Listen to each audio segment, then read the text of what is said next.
Hi friends, నేను ఎప్పుడు morning 8-9 అయినా నిద్ర లేచేవాడిని కాదు. ఈరోజు ఏంటో కొత్తగా 6 గంటలకే మెలుగు వచ్చింది. ఒక కంపెనీలో ఇంటర్వ్యూ వెళ్ళడానికి పొద్దున్నే మెలుగు వచ్చింది. అదేంటో కొత్తగా. సర్లే అని లేచిన వెంటనే బ్రష్ చేసి ముఖం కడుక్కొని స్నానం చేసి రెడీ అయ్యి రోజులు పడ్డ కష్టానికి ఫలితం దొరికిందిలే అని చాలా ఆనందంతో ఆడావిడిలో ఏం తీసుకోవాలి, ఏం లేదు, ఏం మర్చిపోయినా కూడా గుర్తు లేకుండా సంతోషం పట్టలేక త్వరగా బయటికి వచ్చి బైక్ స్టార్ట్ చేసుకొని వెళ్ళిపోయా. కొద్ది దూరం వెళ్ళాక బైక్ ఆగిపోయింది.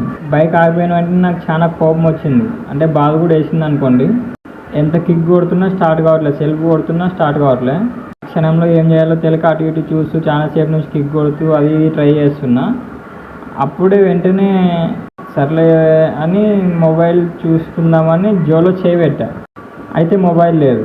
ఈ టైంలో మిగతా ఏం మర్చిపోయినా నేను అంత బాధపడేవాడిని కాదు. అక్కడ బండి స్టార్ట్ కావట్లేదు, ఇక్కడ మొబైల్ లేదు. సరే అని చేసేది ఏం లేక ఇంకా వేరే వాళ్ళ బైక్లో లిఫ్ట్ తీసుకొని పోయి మొబైల్ తెచ్చుకున్నా. అయితే ఇక్కడ జరిగిన ఒక అద్భుతం ఏంటంటే, ఎన్టీఆర్ ఒక సినిమాలో హీరోయిన్ని కలవడానికి ప్లాన్ వేసి ఆమెని కలిసేటట్లు చేస్తుంటాడు. తర్వాత హీరోయిన్కి అది తెలిసి కోపం వచ్చి ఒక మాట అంటుంది, మనం ఎప్పటికైనా కలవాలని రాసి పెట్టింటే నేచరే మనల్ని ఎప్పటికైనా కలుపుద్ది అని. నా విషయంలో నేచరు బండి కలిపి నాకేం గుర్తు చేసిందంటే మొబైల్ మర్చిపోయావు అని. ఎందుకంటే ఆ మొబైల్లోనే లొకేషన్ ఉంది ఇంటర్వ్యూ పోవడానికి. ఫస్ట్ అయితే ట్రబుల్ ఇచ్చినప్పుడు నేను చాలా తిట్టుకున్నా బైక్ని. నన్ను నేను కూడా తిట్టుకున్నా. అంత మన మంచి కానీ ఇంటర్వ్యూకి బయలుదేరా మొబైల్లో లొకేషన్ పెట్టుకొని. అలా వెళ్తూనే ఉన్నా, లొకేషన్ ఎటు పిలిచిపోతే అటు.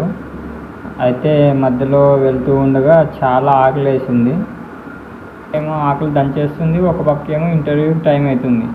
ఏం చేద్దామని ఆలోచిస్తూ అలా స్లోగా పోతూనే ఉన్నా. అయితే అలా పోతూ సర్లే తినైతే మళ్ళీ ఇంటర్వ్యూకి టైం ఎంతసేపు పడుతుందో అక్కడ తినడానికి ఇబ్బంది అవుతుందేమో అని సైడ్కి చూస్తూ పోతుంటే ఒక దగ్గర ఫుట్పాత్ పైన కనిపించిన వెంటనే సరే ఆగి తినిపోదాంలే అని ఇదిగో ఇక్కడ కనిపిస్తుంది, ఇక్కడే టిఫిన్ చేసా. అయితే మొత్తం టిఫిన్ చేసి ఇంటర్వ్యూ లొకేషన్కి అయితే వచ్చేసా. ఇంటర్వ్యూ అయితే జరిగిన తర్వాత యూ గాట్ సెలెక్టెడ్ అన్నారు.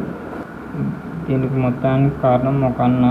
ఆ కనిపించే బైక్ కూడా, అంటే నేను నడిపిన బైక్ కూడా అన్నదే. అది అన్న కూడా ఏదో టైం సందర్భం వచ్చినప్పుడు ఒకసారి నేను ఎప్పుడో ఒకసారి రివీల్ చేస్తాను.